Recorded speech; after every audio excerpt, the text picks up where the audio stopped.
Welcome to our drug and alcohol awareness training.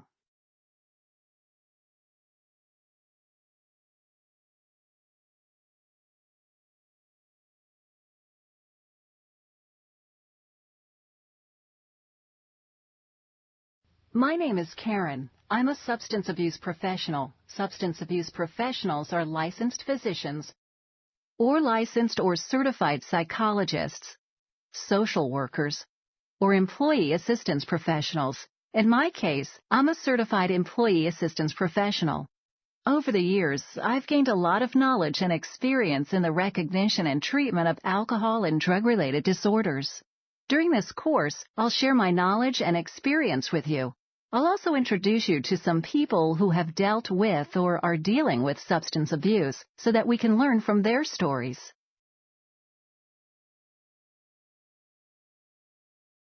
When we talk about substance abuse, we are talking about the abuse of drugs or alcohol. I'll explain more about that later. If you don't have a personal issue with substance abuse, you may be asking yourself, why do I need this training? Many people think of substance abuse as something that only affects other people. In fact, it affects everyone, sometimes directly, sometimes indirectly. Maybe someone you know has a history of substance abuse, or perhaps you are unaware of the costs associated with substance abuse for your employer and the economy in general. Even if you never come in direct contact with someone who misuses drugs or alcohol, it's my hope that this course will provide you with valuable information.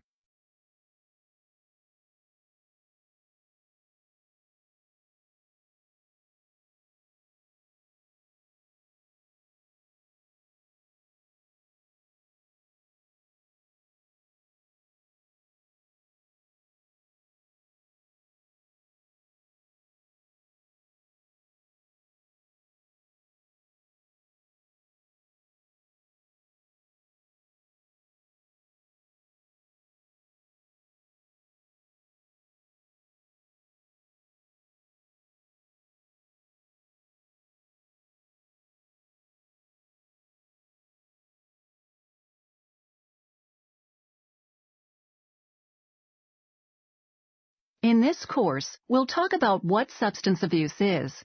You'll hear stories from some current and recovering substance abusers, learn about the workplace costs associated with substance abuse, and learn about the effects of specific substances. Then, I'll provide some suggestions for reducing the risks of substance abuse occurrence.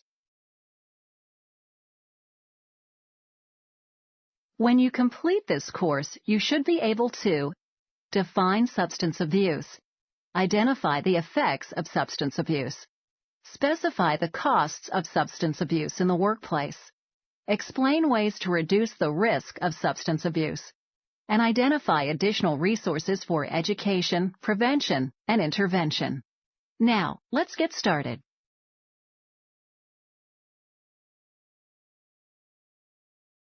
When you first think of substance abuse, you might think about people using illegal drugs or substances.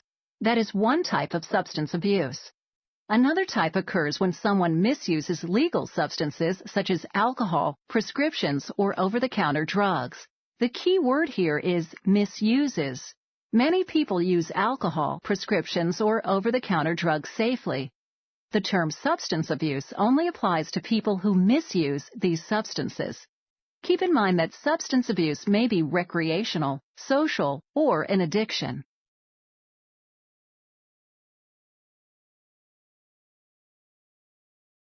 How do people get the substances they intend to abuse?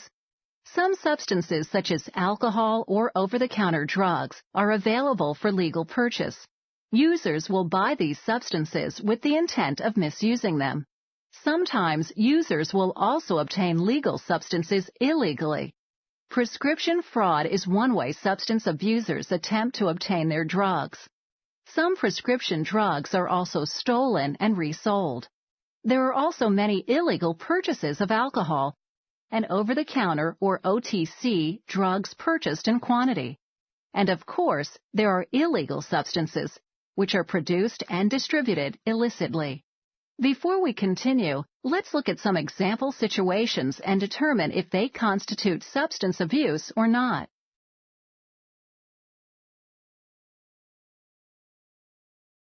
Which of these examples would you call substance abuse? For each behavior, click the appropriate response. Using caffeine such as coffee, energy drinks, or caffeine pills to stay alert and awake.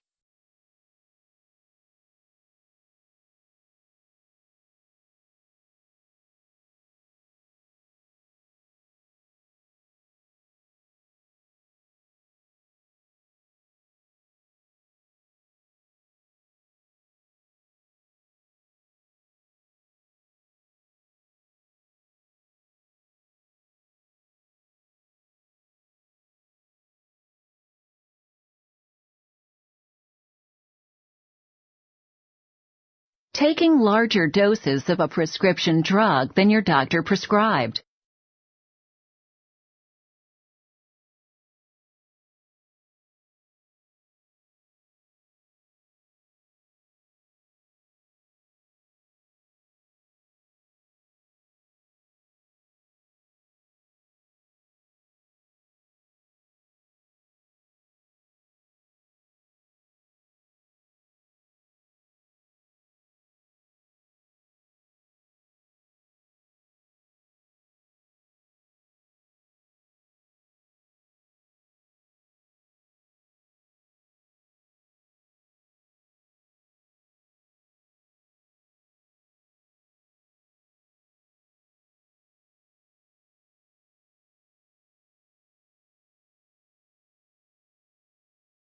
Taking over-the-counter cold medicines before driving a commercial vehicle.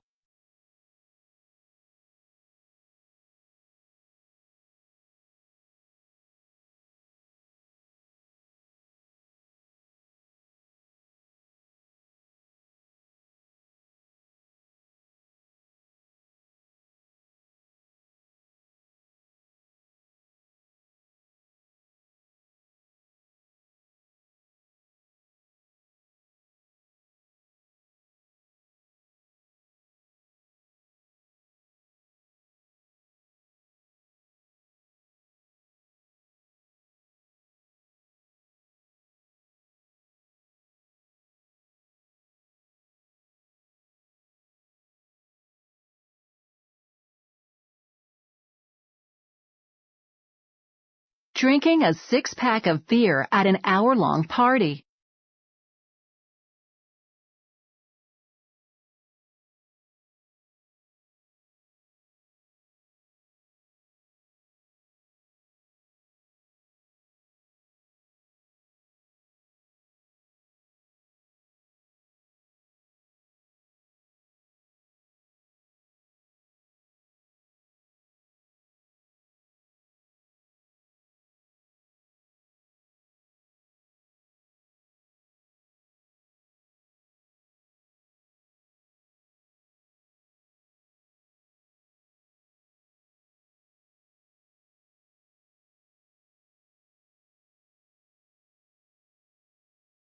Drinking a glass of wine with dinner.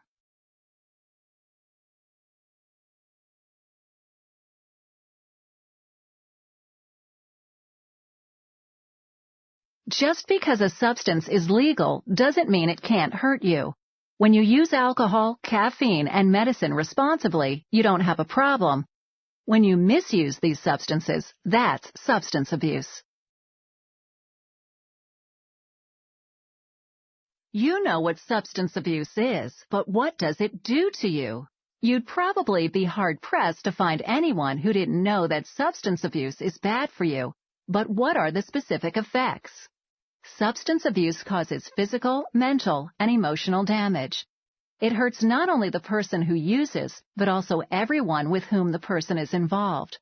Family, friends, co-workers, managers, and others with whom the person comes in contact. Most people with a substance abuse problem try to hide it to some degree. They might worry about who knows and what they think if they do know. They also might wonder what would happen if others found out. Substance abuse can cause a sense of shame or embarrassment, career problems, and legal and medical problems.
I mentioned that substance abuse can cause physical problems. Let's talk more about that.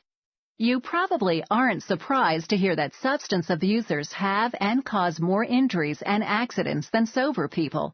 This is because their judgment and reflexes are impaired. They tend to take more risks and be less conscious of the impact of these risks on others.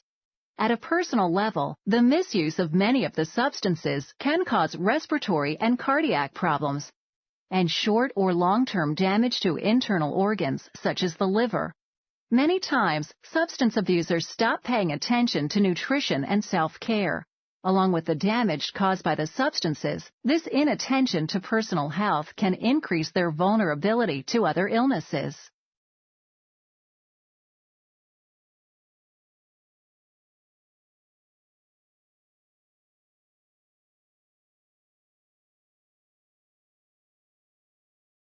In addition to physical consequences, substance abuse has some serious mental and emotional consequences. Substance abuse impairs a person's judgment so that their decisions are not as sound as they could be. Using substances alters a person's sense of self. Often, substance abusers are disconnected from their thoughts, feelings, actions, and knowledge. This contributes to poor decision-making. Because substance abusers are disconnected from their thoughts and actions, they are often abusive to others. The substance abuser may even not remember or know what they have done while under the influence. When substance abusers are not using and are able to recall their behavior, they often experience self-hatred, disgust, and shame. To deal with these unpleasant emotions, they often resort to denial and dishonesty. It's important to know that a person does not have to be addicted to a substance to experience these impacts. Anytime someone turns to a substance for relief, these consequences can occur, even if it is to a lesser degree. Think of it this way. You don't have to be an alcoholic to have too much to drink and cause a car accident. Just because you don't feel that you have an addiction doesn't mean that you are immune from the effects of substance abuse.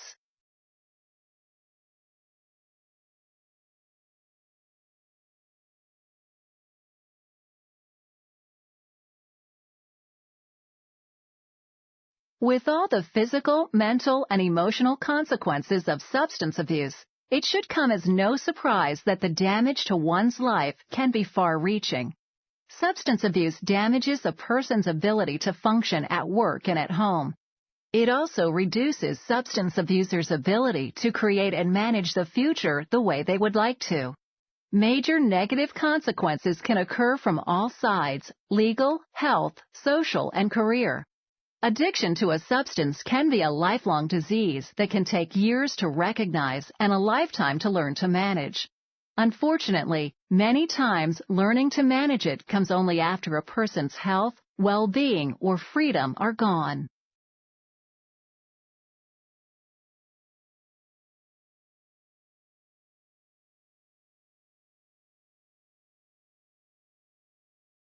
Based on what you've heard so far, you can no doubt imagine how substance abuse affects families. Because of shame, embarrassment, and impairment, abusers are often isolated and rejected by their family and friends who don't know how to respond or who tire of trying to cope with the consequences of substance abuse. In fact, family members of substance abusers use 10 times as much sick leave as workers for whom substance abuse is not part of family life. Also, healthcare claim levels are higher for families of substance abusers. Children in families with substance abusers grow up learning the ways of thinking and feeling that accompany substance abuse and are at higher risk of becoming abusers themselves.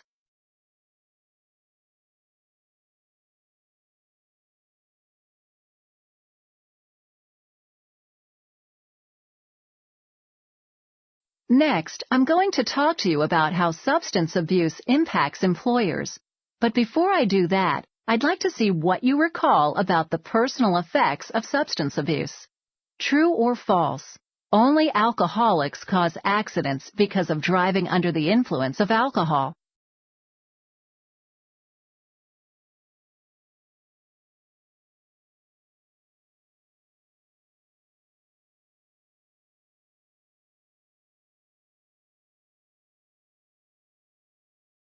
This is a workplace course.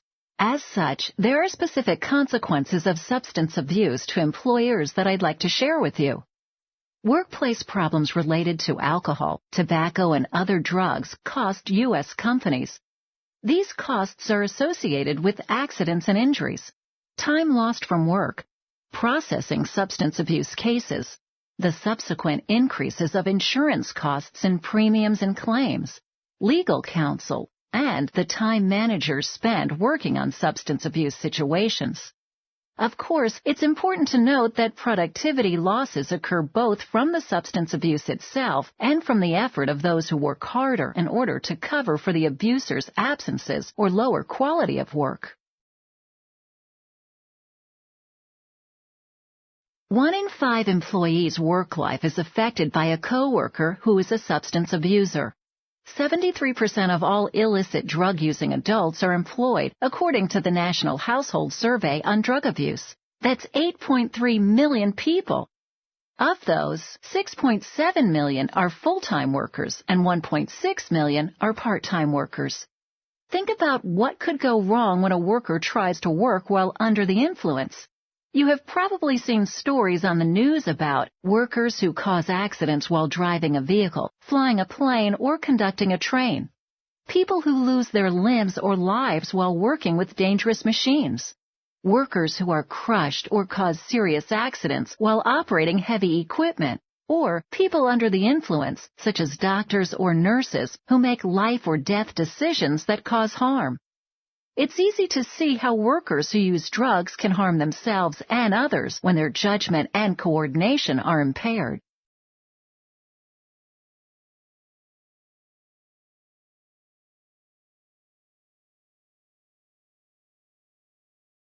Different industries and organizations have specific regulations regarding drug and alcohol testing and related penalties. Positive test results can not only jeopardize your current job, but might also impact future job opportunities and limit your career. For example, the Federal Motor Carrier Safety Administration has created a commercial driver's license drug and alcohol clearinghouse. This database contains a record of every CDL driver's drug and alcohol program violations. Employers are required to search the database for their current drivers on an annual basis, and prospective employers must refer to the clearinghouse prior to hiring.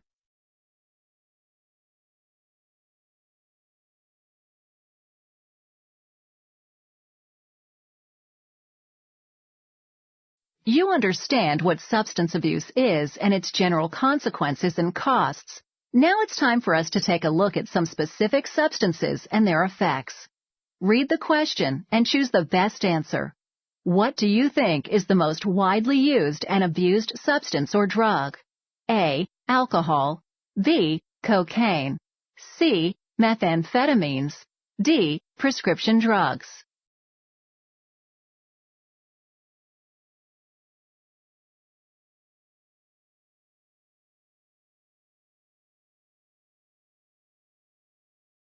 One of the people with whom I've worked during my time as a substance abuse professional is Gary.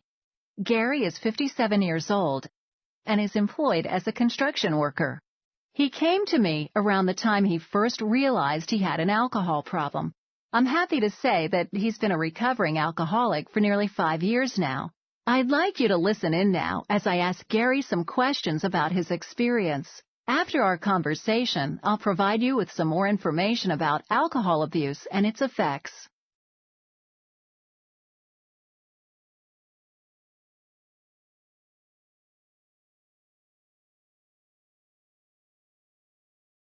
Gary, the first question I'd like to ask you is, why did you start drinking? I was always a social drinker when I was younger. And as I got older, I had more and more responsibilities. I got married. I had a couple of kids. I bought a house. Did all the things most people do as they get older. Of course, all that's pretty expensive. I was taking on a lot more work to pay all those bills. And all that work was making me pretty tired and irritated on the job and off. I wasn't very pleasant to be around. Alcohol was a way for me to forget about stress and any conflicts I had at work or at home. Of course, it probably didn't help that drinking was kind of part of the job. At the end of every project, we all go out and celebrate. Celebrating usually involved a lot of alcohol.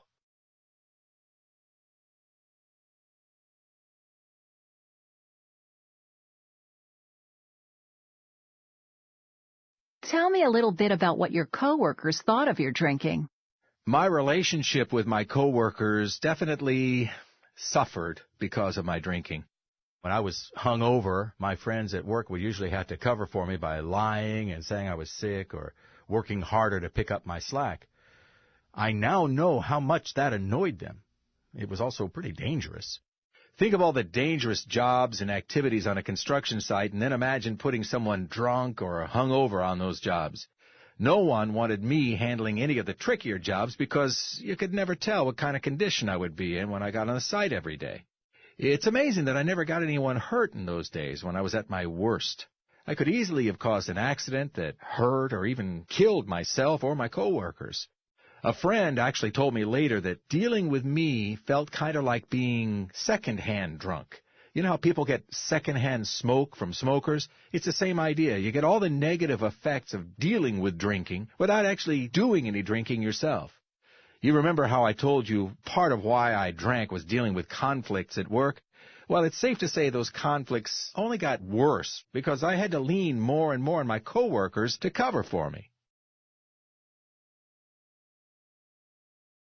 I'd like to ask you one last question, Gary. How did you finally get help? Well, I think it was a combination of things. First, some coworkers, friends, and even my wife and kids had a talk with me when I was sober for once. They all told me that I had an alcohol problem. When they told me about specific times my drinking had caused problems for them, I really couldn't ignore it anymore. The final push I needed was hearing what they planned to do if I didn't get help. My coworkers promised that they were done covering for me on the job. My wife was ready to leave me that very night if I didn't agree to get help. She even had her bags packed and sitting by the door, so I knew she meant it. My kids told me that they would stop seeing me and would also keep me away from my grandkids. Well, all that was enough incentive for me to get some help. I knew I had access to an employee assistance program through work, so that's where I decided to start.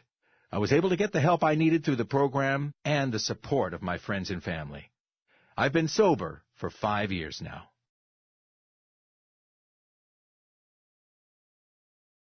I hope you found Gary's story helpful in understanding how alcohol abuse can impact someone's life.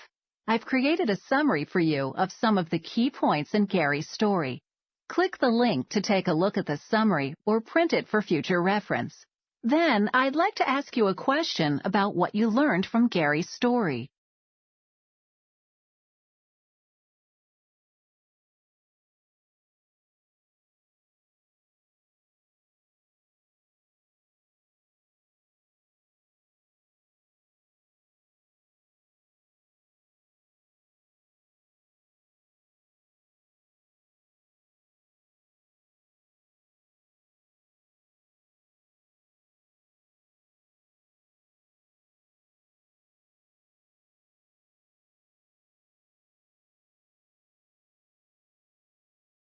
Let's see what you've learned about alcohol abuse.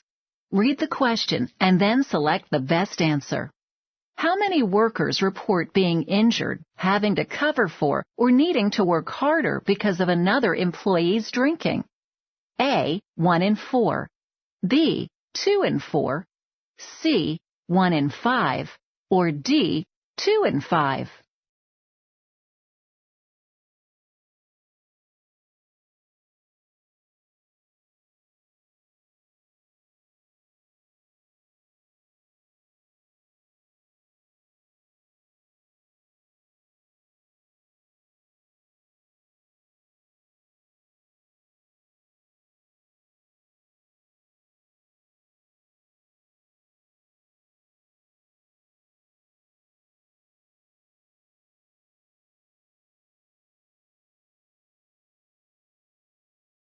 As you've already learned, alcohol is the most widely used and abused substance. It's also one of the most readily available misused substances. Alcohol is a major factor in suicides, homicides, domestic violence, and accidents. Did you know that a significant number of all motor vehicle accident fatalities involve alcohol? Alcohol can also cause lost workdays, industrial fatalities, and industrial accidents. I don't need to tell you that alcohol abuse is a big problem.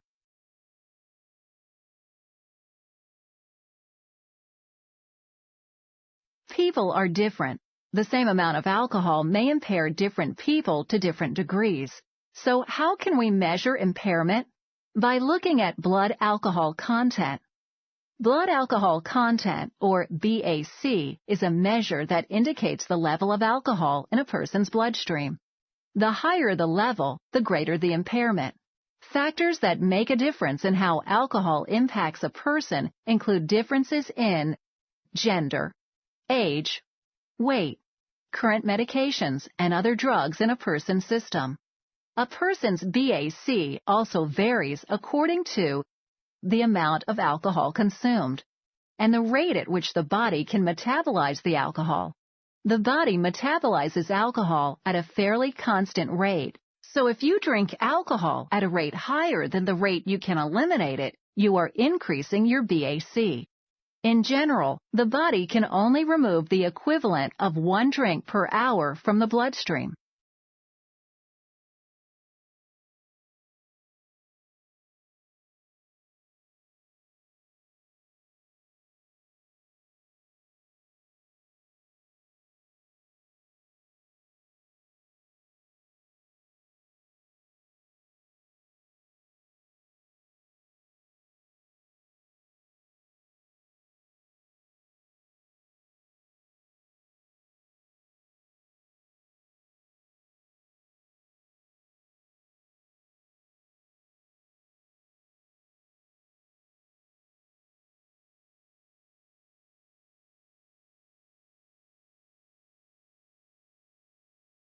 To drink alcohol responsibly, you should only consume as much as your body can accommodate. But for people who are commercial drivers or pilots, there is no responsible amount. The Federal Highway Administration has established that a BAC level at or above 0.04, a commercial motor vehicle or CMV driver, is deemed to be driving under the influence of alcohol and subject to lose his or her commercial driver's license or CDL. At a BAC level of 0.02, a CMV driver will be put out of service for a minimum of 24 hours.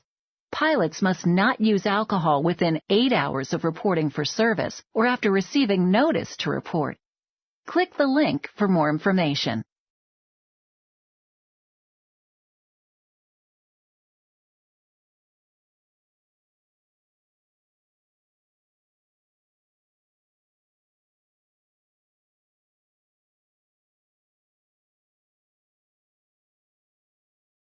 Enter the requested information to learn more about blood alcohol content.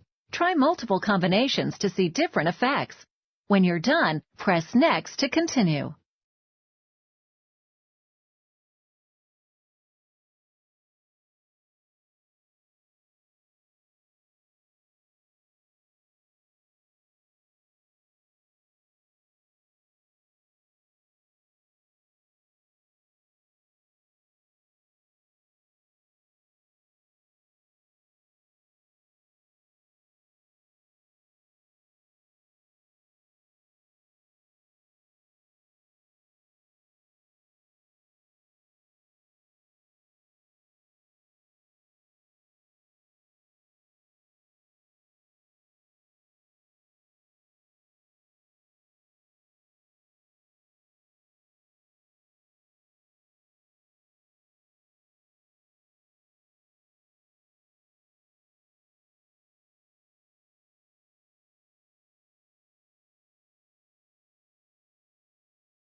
Imagine having the kinds of impairments you just learned about while trying to drive.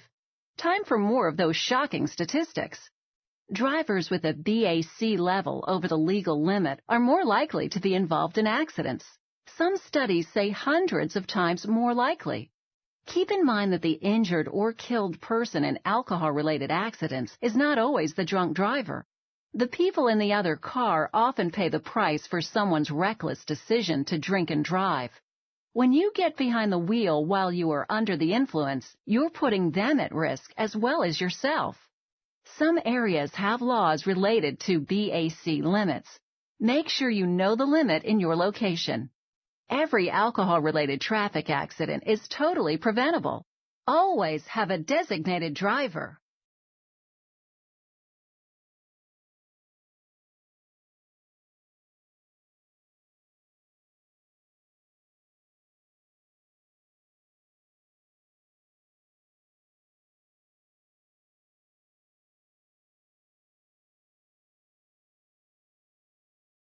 So far, we've been talking about alcohol abuse in general. Problems with alcohol span a range. People may drink too much, too often, without being alcohol dependent. Alcohol dependency, or alcoholism, is a disease that includes actual physical craving for alcohol, the inability to stop drinking once drinking begins, physical withdrawal symptoms, and increased tolerance. As alcohol tolerance increases, a problem drinker will consume more alcohol, increasing the likelihood of impairment. Remember that you don't have to be alcohol dependent to experience the negative effects of drinking. Alcoholism is just the extreme end of the spectrum of problems with alcohol.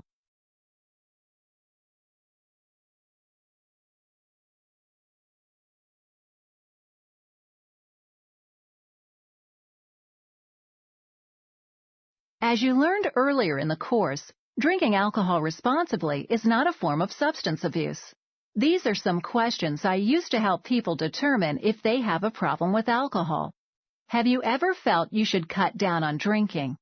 Have you ever been criticized for your drinking? Have you ever felt guilty or bad about your drinking? Have you ever had a drink first thing in the morning to steady your nerves or help get rid of a hangover?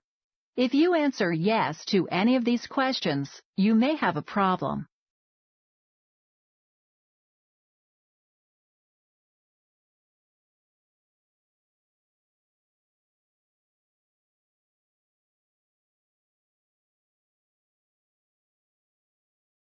I've given you a lot of information about alcohol abuse. Before we continue, let's take a moment to check your knowledge. Read the question and then select the best answer. A general estimate is that our bodies can remove the equivalent of how many drinks per hour from our bloodstream? A, 1, B, 2, C, 3, D, 4.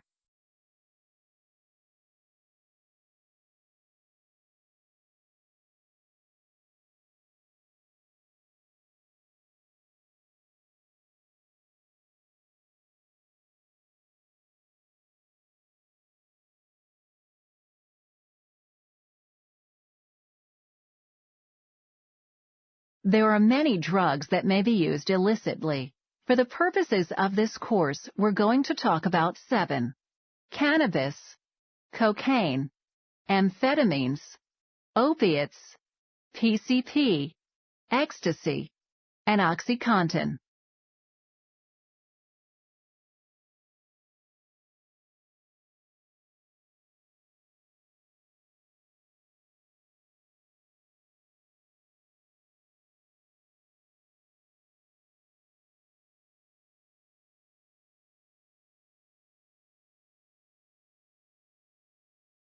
First, let's talk about cannabis.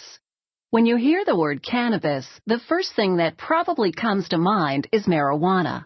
Marijuana is a type of cannabis. It is used to make hashish. Another substance made from cannabis is industrial hemp. Click each substance now to review more information about it.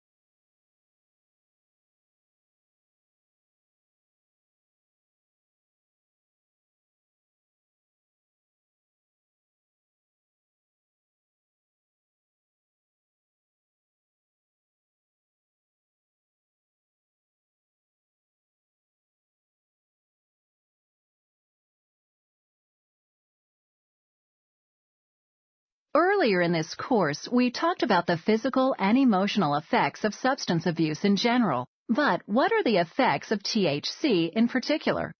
The physical effects of THC may include appetite shifts and damage to the lungs caused by smoking. It also causes a loss of energy.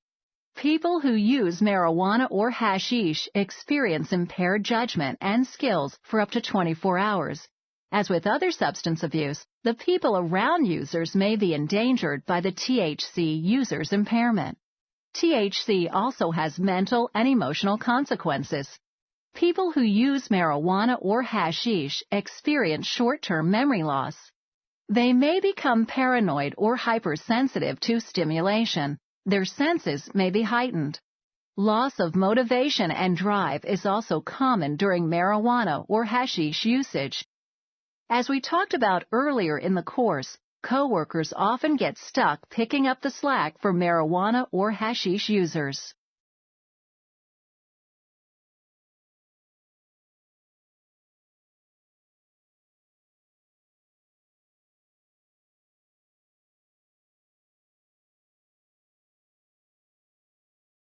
Let's see what you've learned about cannabis. Read the statement and then choose the option that best.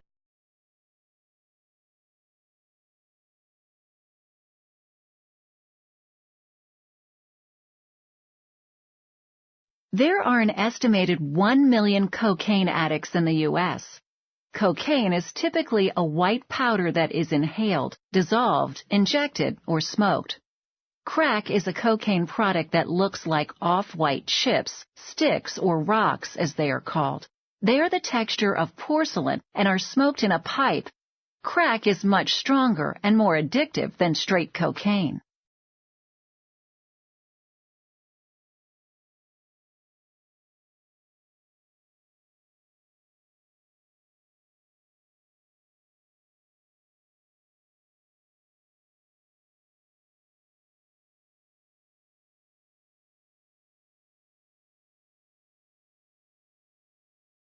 What are the specific effects of cocaine products? Cocaine is a central nervous system stimulant, so it causes an adrenaline rush. It elevates blood pressure and heart rate, while constricting arteries to the heart. It also causes the deterioration of the membranes of the nose and lungs. Cocaine products can cause heart attacks, liver damage, and/or brain damage. The scary fact is that only one use can cause death. A typical cocaine high lasts only 5 to 20 minutes. Cocaine, and especially crack cocaine, are highly addictive. As with alcohol, users develop a tolerance. That means that they use more and more cocaine to get the same high.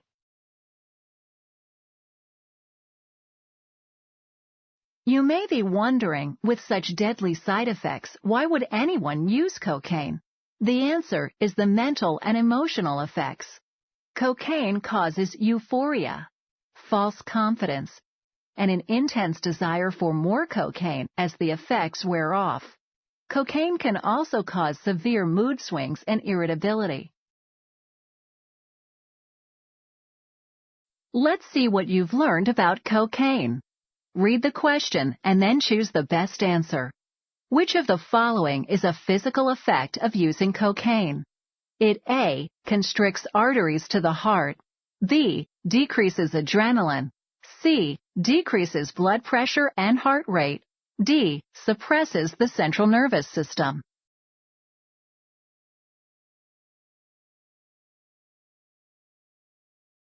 The next drugs I'd like to talk to you about are amphetamines. They're sometimes called speed or uppers, but all of them are central nervous system stimulants. They are taken orally or injected, and some forms are smoked. Prescription drugs to treat attention deficit hyperactivity disorder and attention deficit disorder are commonly abused amphetamines. Examples include Adderall, Ritalin, and Dexedrine. People often use amphetamines for dieting, working longer hours, or staying up longer. Typical employment-related drug testing will identify the presence of amphetamines and related substances such as methamphetamines, MDMA, and MDA.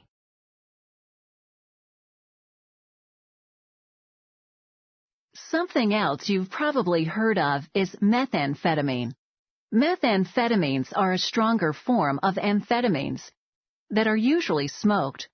Sometimes methamphetamines are called ice or meth. Its more concentrated form is often called crystal meth. Methamphetamines can be bought as pills, powder, or a liquid.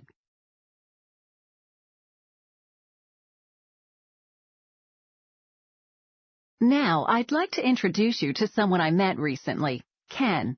Ken is 32 years old and employed as a long-haul truck driver. Ken recently realized that one of his friends has a problem with methamphetamines. I'd like you to listen in now as I ask him some questions about his observations. After our conversation, I'll ask you a question about amphetamines and their effects. Ken, why did your friend start taking amphetamines? He's relatively new to long-haul truck driving. Before he got hooked, he told me he needed help keeping his energy up. One of the other long-haul drivers we knew always seemed to have plenty of energy. My friend asked him how he did it, and the guy said he used meth. My friend decided to try it. He told me that right away he noticed that his heart sped up and he wasn't tired anymore. He said it lasted about 12 hours. When he was using, he said he didn't feel like he needed food or sleep. Unfortunately, he was hooked from that first dose. As soon as it started wearing off, he wanted more of it. As the months went on and he kept using it, he complained about getting dizzy spells and blurred vision. I noticed that he had a lot of acne breakouts and looked sick all the time.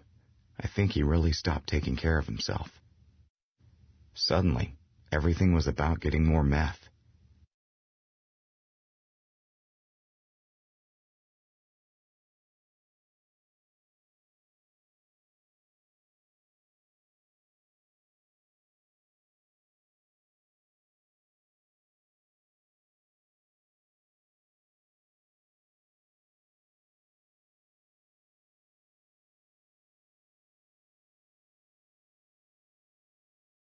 How did amphetamines affect him mentally? In some ways, I think the mental effects were scarier than the physical effects. He always seemed like he was bouncing from one extreme to another. He was either really high and restless, or really low and irritable. He started having a lot of anxiety while he was on the drug. The smallest things would set him into a panic. Some of his behavior when he was high was violent. Everyone was nervous to be around him, trying not to set him off. But even scarier to me were some of the bizarre things he said and did. The night I realized he had a serious problem, he called me and babbled something about people coming to get him. I could clearly hear him talking and fighting with people that just weren't there. Hearing him like that was terrifying. I actually called the police to get him some help, but he was so high that he couldn't even tell me where he was. The next day, a police officer found him in a ditch, but he wasn't dead. He said he would get help after that, but the addiction was too strong. A month later, he was using again. Needless to say, he lost his job. Thank goodness he's not driving that truck anymore. I have nightmares imagining what would have happened if he had been behind the wheel and started swerving to avoid things that weren't there. It's a miracle he didn't kill anybody while he was on meth.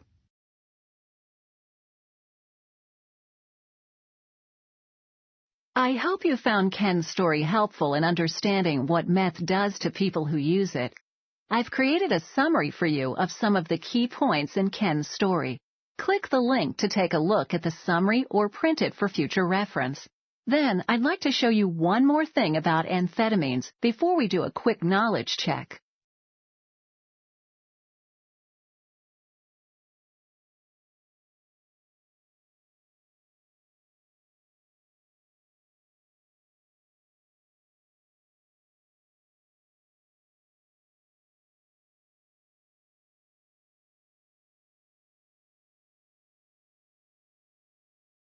Before we continue, I want to give you an opportunity to see the visible effect meth use has on a person. Roll your mouse over a picture to see how meth changed that person. As you look at the pictures, think about this. If this is what meth does to your appearance, can you imagine what it does inside your body? When you are ready to answer a question about amphetamines, click Next.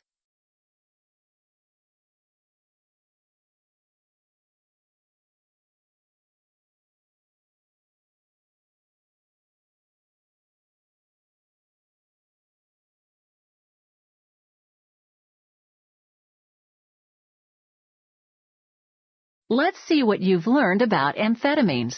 True or false? The physical effects of amphetamines can last up to 12 hours.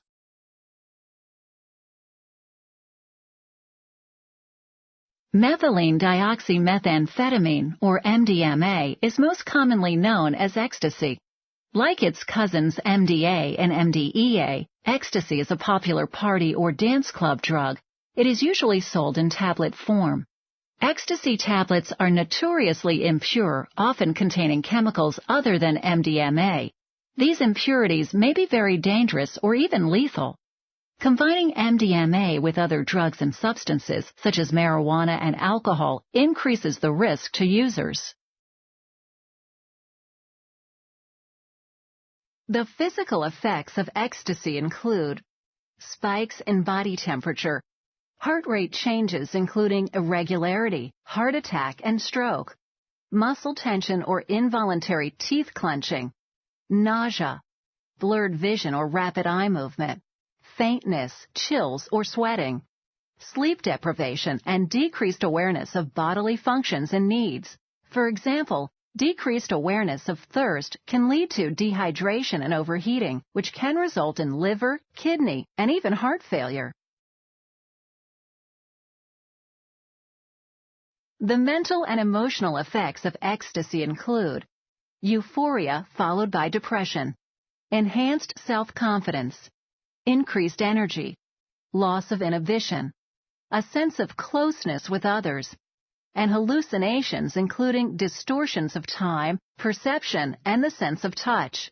Ecstasy may also cause memory deficits, confusion or inability to concentrate, sleep problems, and severe anxiety, paranoia, or depression. These effects may occur during use and sometimes for weeks after ingestion. In some cases, the effects manifest as psychotic episodes. Let's see what you've learned about ecstasy.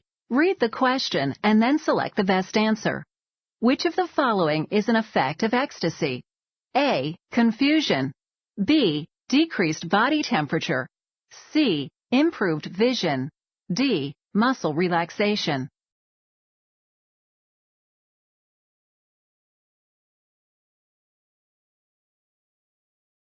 The next drug I'd like to talk to you about is phencyclidine, commonly known as PCP. PCP was first used in veterinary medicine as a dissociative anesthetic.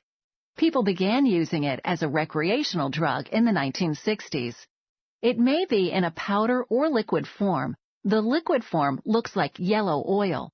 Typically, users spray the liquid onto leafy material, such as marijuana, and smoke it.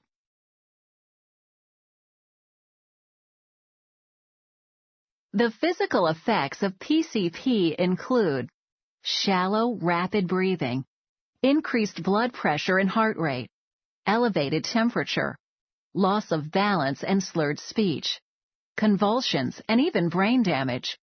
The mental and emotional effects of PCP include depression, detachment, disorientation, hallucinations or delirium, mania, memory loss, paranoia, and a tendency to exhibit violent or suicidal behavior.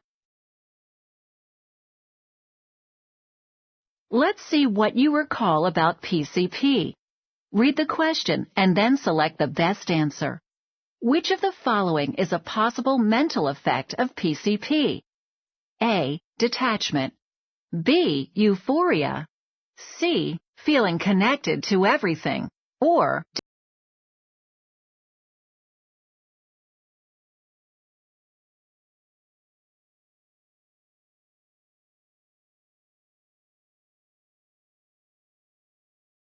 the opiate family includes heroin, opium, morphine, methadone, codeine, OxyContin, Percodan, Percocet, Vicodin, Lortab, Norco, Dilaudid, and Exalgo. Some opiates and semi-synthetic opioids such as hydrocodone, oxycodone, Hydromorphone and oxymorphone are illegally manufactured or imported, but others are used in a number of legitimate prescription drugs. Many people with prescription drug addictions use drugs containing opiates. Opiates come in a variety of forms and colors. They might be pills, liquids, or even patches. They may be ingested or injected.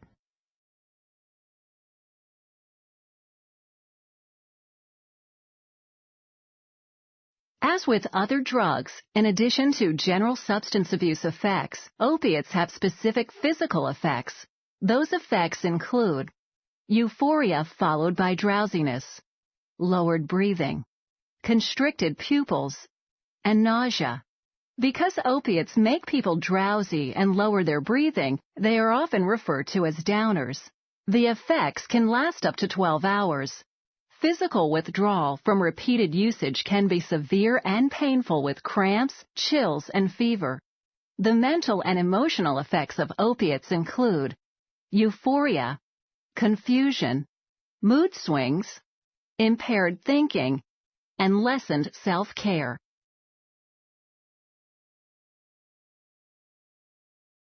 Let's see what you've learned about opiates. True or false, by law, prescription drugs cannot contain opiates.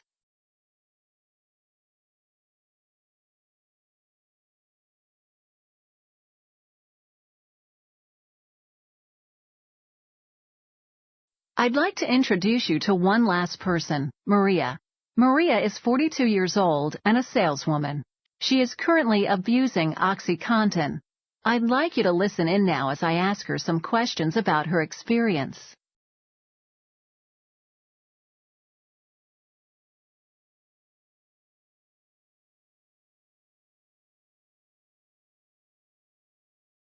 Maria, how did you begin using OxyContin? A few years ago, I hurt my back in a car accident. Had to have surgery. Afterward, my doctor prescribed OxyContin for my pain. The way he described it to me was that it's a pain reliever, kind of like morphine.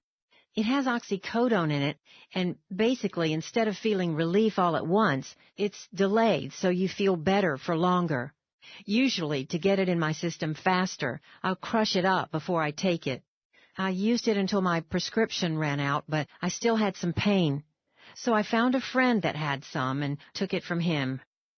When that ran out, I had to find ways to either get more prescriptions or buy it from people who had prescriptions. I also looked for ways to buy it online without a prescription. One time, I was at a friend's house and found some in a medicine cabinet. I slipped the bottle into my purse, and those lasted me for about a week. I have a friend who used to use heroin. She switched to OxyContin when it became too hard to find heroin. Sometimes she helps me out by letting me know where to get the OxyContin.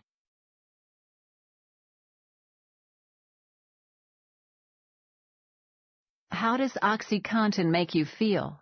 Well, like I said before, it stops my pain. Once the pain is gone, I feel really, really good. I definitely notice that if I stop taking it for a while, I start to feel sick. So I always make sure to have more than enough on hand so I never run out. Sometimes I do feel a little fuzzy. It's hard to concentrate, and people have to repeat themselves to me. I've even noticed that I make careless mistakes while I'm driving.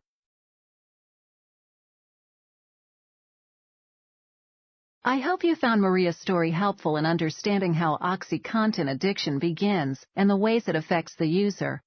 I've created a summary for you of some of the key points in Maria's story. Click the link to take a look at the summary or print it for future reference. Then I'd like to ask you a question about what you learned from Maria's story.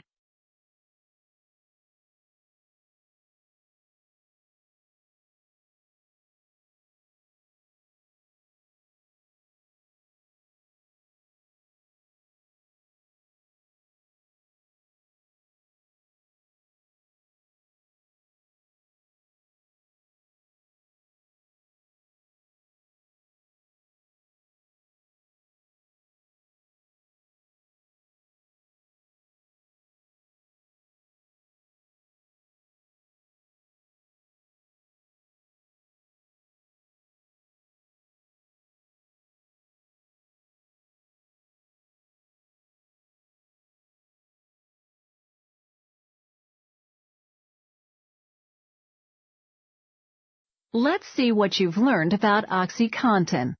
Choose the option that best completes the statement.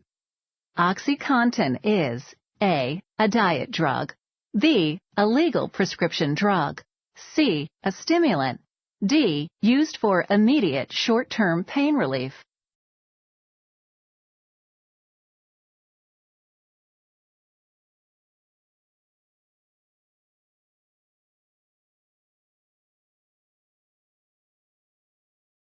Unfortunately, many people like Maria don't realize they have a problem or don't want help.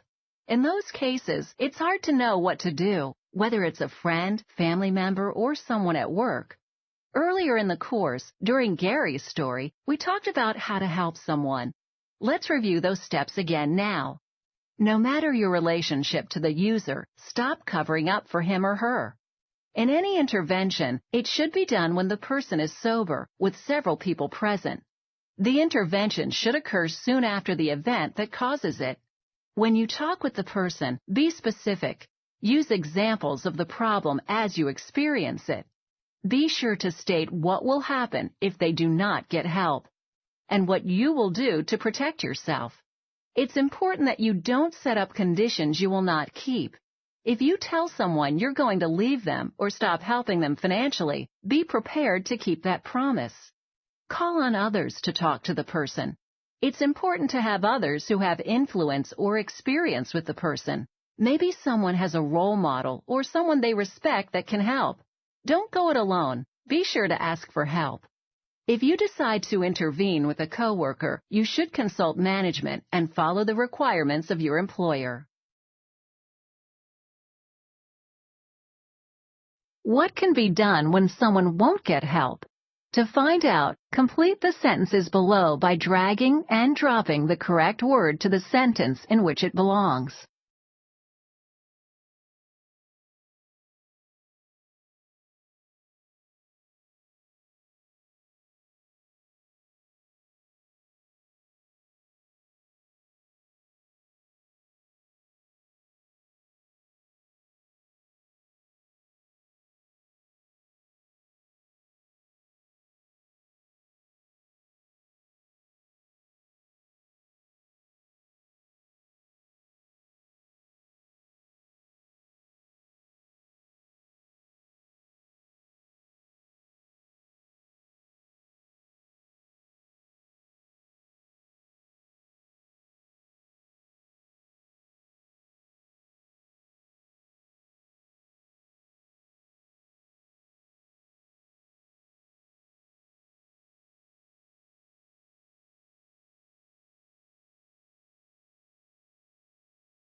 Not only should you help the people around you, but you should help yourself too. There are steps you can take to reduce your risk of becoming a substance abuser. First, learn coping skills. Identify the things in life that drive you crazy and learn different ways to handle them besides substance abuse. Drink soda, water, or juice instead of alcohol. If you do drink, designate a driver and be aware of the drinking pattern you establish. Not feeling well? Don't take medications that were not prescribed for you. Taking a friend's pill can be a dangerous decision. If you are working through personal issues, seek counseling to improve your mental and emotional wellness. Think of it as a way to improve your existing level of mental health. Handle little problems before they become big. If you follow these guidelines, you can reduce your risks of becoming a substance abuser.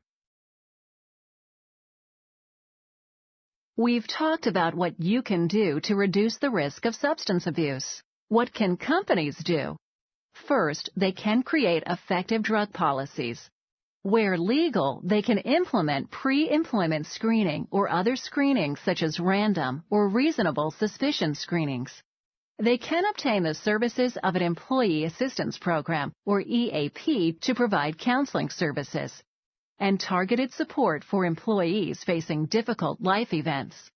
Most important, companies from the top down and bottom up need to create a healthy corporate culture that rewards the right behavior in an effective way, not with alcohol.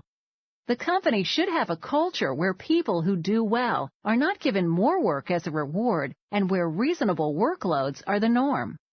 Substance abuse can be prevented. Do your part to keep your workplace and community free of those risks and costs.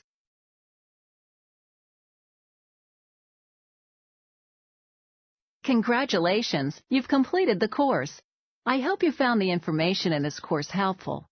Based on everything you learned in the course, you should now be able to define substance abuse, identify the effects of substance abuse, specify the costs of substance abuse in the workplace, explain ways to reduce the risk of substance abuse, and identify resources for education, prevention, and intervention. This concludes our training.